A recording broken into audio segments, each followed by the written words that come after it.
Guys, দেখুন গ্রাম অঞ্চলে যারা মুরগি পালন করে তারা কিভাবে মুরগি পালন করে। এই যে দেখুন, এই ঘরটা বানাইছি আমি প্রায় 4,500 টাকা খরচ কইরা। 100 মুরগির কন্ডিশন এই যে দেখাই।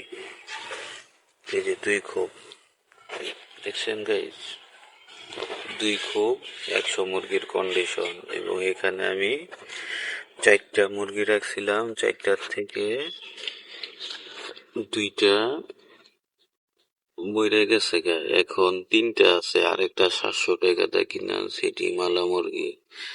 এই যে এখন আমি ছেড়ে দিব। দেখুন গাইস, বললাম এই যে বাইর হলো মুরগিগুলো। দেখুন গাইস, এই যে আদার দিছে, আদার খাইব আবার মুরগিগুলো। আরেকটা ল্যাংড়ে আছে গা, পায়ে ব্যথা পাইছে, কুত্তায় কামড় দিছে।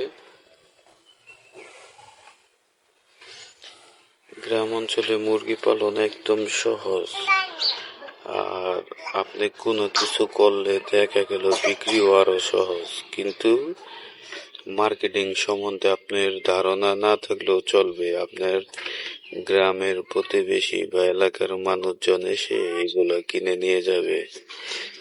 ওই যে দেখাই গাইস,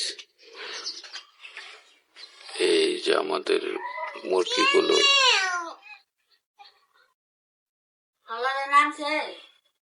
হয় যে নামছে, এই যেটা ল্যাংড়ে আছে গা, এই মুরগিটা ল্যাংড়ে আছে গা।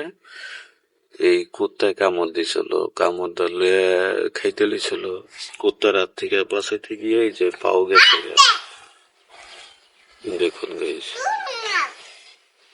কি পরিণত হয়েছে। কিন্তু গ্রাম অঞ্চলে শিয়াল, কুত্তা, বিলাই এগুলার থেকে এগুলাকে রক্ষা করতে পারলে এগুলো ভালো থাকে। আপনারা শিয়াল, কুত্তা, বিলাই এগুলার থেকে এগুলাকে বাঁচিয়ে রাখবেন, তাহলে এটি খাওয়ান খাদ্য টুকটাক তো মনে করেন এটির খাওয়ান খাদ্য লাগেই না। এটি এই যে জঙ্গলে যা পায় এই যে এগুলাই খায়। দেখুন গাইস, বর্ষার দিন এখন দেখতে দেখা যায় জঙ্গলে যা পায় তাই খায়, আর এই খেয়ে এরা জীবন ধারণ করে। দেখুন, দেখছেন গাইস।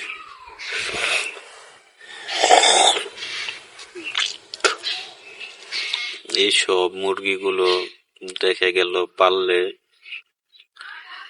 আপনি 2 দিক দিয়ে লাভবান। একদিক দিয়ে মনে করেন আপনার মাংস, আরেক দিক দিয়ে ডিম, এগুলা কিনা খেতে হইব না। আর 3 নাম্বার কাহিনী হলো আপনার বাড়িঘর সবসময় পরিষ্কার থাকবে। কীট পতঙ্গ অনেক পোকামাকড় খায় এরা, এগুলা খেয়ে বাড়ি ঘর সাফা করে পরিষ্কার করে। তাহলে গাইস, আপনারা তো বুঝতেই পারছেন যে কি জন্য মুরগি পালন করলে ভালো। মুরগি পালন করলে তো লাভ হয়, হয় আপনার বাড়িঘর পরিচ্ছন্ন থাকে, এগুলো পোকামাকড় খেয়ে সব পরিষ্কার করে রাখে।